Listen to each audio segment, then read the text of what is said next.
Robert Anton Wilson, the great writer. And once you get into the verbal and symbolic world, if you only learn words, you stay in one reality tunnel or belief system. And I always abbreviate belief system as BS, I think a very useful abbreviation coined by my friend David J. Brown. When you learn mathematics, you find there's a variety of symbol systems. If you can think in both words and mathematics, you got a lot more freedom than people who only think in words. If you're good at visualizing, you have another semantic circuit that word people don't have. Einstein, for instance, considered a great mathematician, said all of his ideas came to him as images first, then he got the equations, and the third step was getting the words to explain the equations. This acceleration of information leads to faster and faster change, which is very disagreeable to the people in high positions of authority who have this burden of omniscience that they're supposed to be doing all the thinking, perceiving, smelling, sensing, hearing for the whole society because everybody else is just supposed to follow orders. With this burden of omniscience and information doubling all the time, they get more and more out of contact with objective reality in the sense of what's going on in the sensory,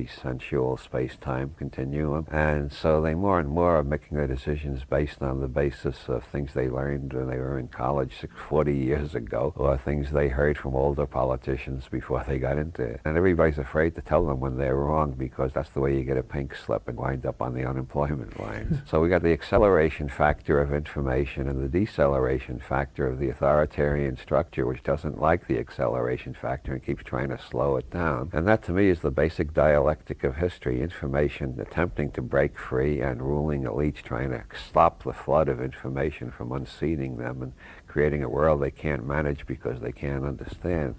Spectacles, testicles, brandy, cigars, you're all popes.